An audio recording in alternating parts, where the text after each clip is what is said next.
وابیاں جو کچھ ہو رہی ہے نا ویسے ہو صحیح رہی ہے. ابھی دیکھیں وہ بیچارہ فوت ہوا ہے عامر لیاقت حسین رحمہ اللہ تعالی. کیا ذلیل حرکتیں کر رہے ہیں یہ لوگ. بنو امیہ کی غلامی کرنے کی وجہ سے یہ لوگ جو ہے نا وہ اس بندے کے خلاف ہوئے ہیں اور اس کی پرانی ویڈیوز اٹھا کے ٹھیک ہے اس کے خلاف ایک ہنگامہ انہوں نے یوٹیوب کے اوپر کھڑا کر دیا کہ وہ تو یہ کہتا تھا. ڈاکٹر عامر لیاقت نے مختلف ٹی وی چینلز کے ذریعے بہت شہرت پائی، لیکن اگر آپ ان کی زندگی پہ نگاہ دوڑائیں گے تو وہ شرک کی دعوت دینے والے رہے، وہ یا علی مدد کہنے والے، وہ غیر اللہ کی پکار پر ایمان رکھنے والے، اور وہی قبر پرستوں والے عقائد. صحابہ کی گستاخی کے بھی ان کے کئی کلپ موجود ہیں جس سے ان کا رجوع ثابت نہیں ہے، بلکہ پوری بنو امیہ کے خلاف جو اس نے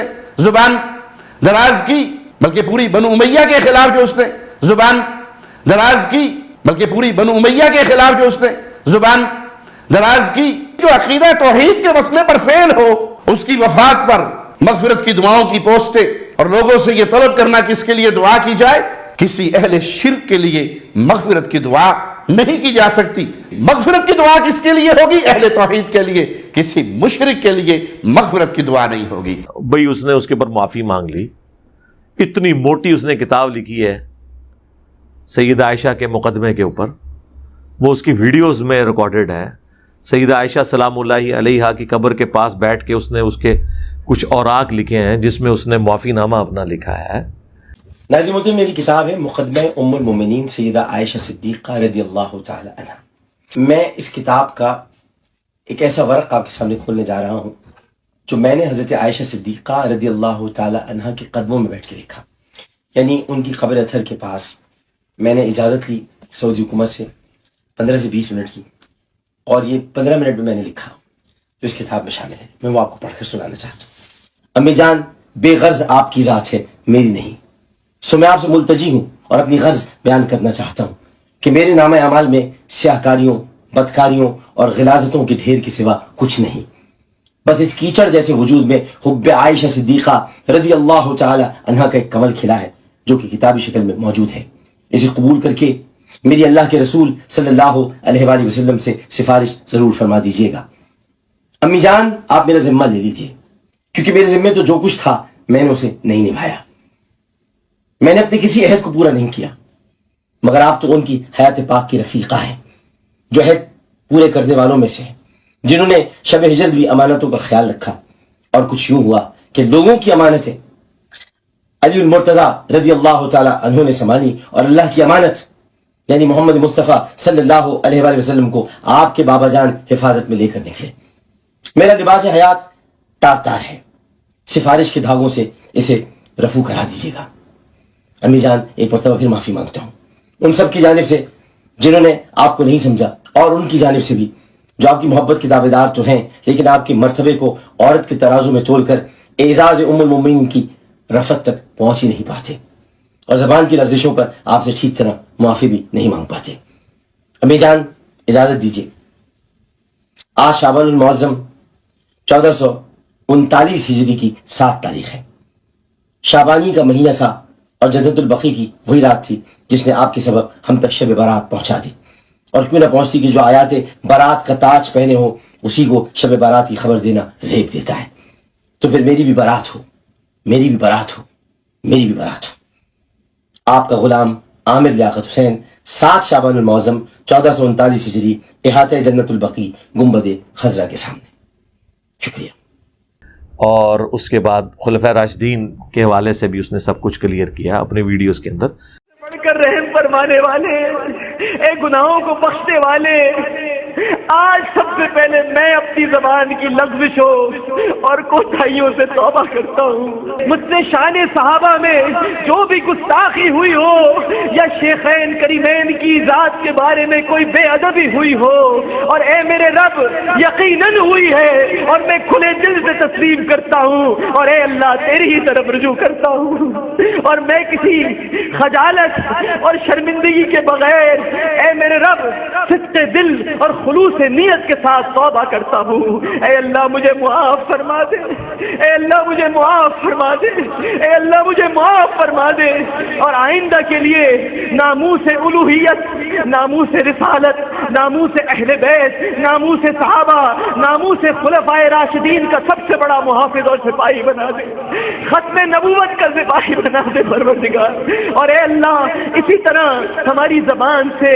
جو ماضی کی زندگی میں کفریات نکلی ہو، آج ہم سب اس سے رجوع کرتے ہیں اور اپنے ایمان کی تجدید کرتے ہیں۔ اور اے اللہ سب سے پہلے میں اپنے ایمان کی تجدید کرتا ہوں اور کلمہ پڑھتا ہوں، لا الہ الا اللہ محمد الرسول اللہ۔ بیچ میں ایک پیریڈ آیا تھا،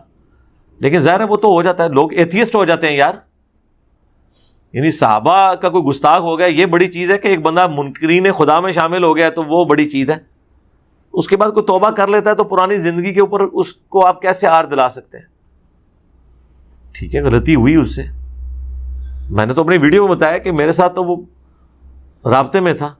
کہ کچھ عرصہ سے ذرا معاملہ تھوڑا میں نے خود ہی اوائڈ کیا ہوا تھا، کیونکہ مجھے ان کی ایکٹیویٹیز کے بارے میں ایسے پتہ چل رہا تھا، میں نے کہا یار اور کوئی مسئلہ میرے لیے نہ کھڑا ہو جائے، ادروائز تو ماشاء اللہ تعالی توحید بھی کافی بہتر ہو گئی تھی، بلکہ وہ تو ابھی اتنا غلوف کرنا شروع ہو گیا تھا۔ مجھے ان کے قریبی دوست ہیں جو میرے بھی دوست ہیں، ان کی موجودگی میں انہوں نے اپنے گھر میں کچھ سنی اور کچھ شیعہ علماء نعت خان کسی ڈنر کے اوپر بلائے ہوئے تھے، تو وہاں کسی شیعہ نے کوئی خلفائے راشدین کے بارے میں بات کی، تو وہ مجھے کہنے لگا جی عامر لیاقت ان کے ساتھ لڑنا شروع ہو گیا، اور وہ اس نے ان کے سامنے کہہ دیا کہ یہ تو کافر ہیں، یعنی وہ اس درجے تک پھر دوسری طرف غلوب میں چلا گیا تھا۔ یہ اس کی پرانی زندگی ہے جس سے آپ کو کلپ دکھائے جاتے ہیں۔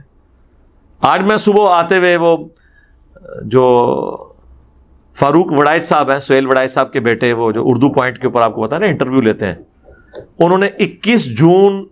2021 کو انٹرویو لیا ہے ڈاکٹر عامر لیاقت کا، یعنی آلموسٹ 8 سے سال پہلے، ان کی وفات سے 1 سال پہلے۔ اس کے اندر باقاعدہ ایک بات کے دوران انہوں نے کہا کہ نبی الاسلام سے یا کسی اور شخص سے دعا نہیں کی جا سکتی، دعا صرف اللہ سے کی جائے گی۔ میں روزہ رسول کے اندر جب گیا تھا تو میں نے ایک ہی دعا رسول کریم صلی اللہ علیہ وسلم کی بارگاہ میں اللہ کے حضور رکھی تھی۔ یہ جو جملہ غور سے سنیے گا، رسول سے دعا نہیں مانگتے اللہ سے، ورنہ لوگ یہ کہیں گے۔ ہمیں تو اس نعت کو بھی چینج کرایا کہ اے سبز گنبد والے منظور دعا کرنا، نہیں، اے سبز گنبد والے تم ہم پہ کرم کرنا، جب وقت نظر آئے تو دیدار، منظور دعا تو اللہ کرتا ہے، دعا تو سوائے اللہ کی کوئی سنتا ہی نہیں۔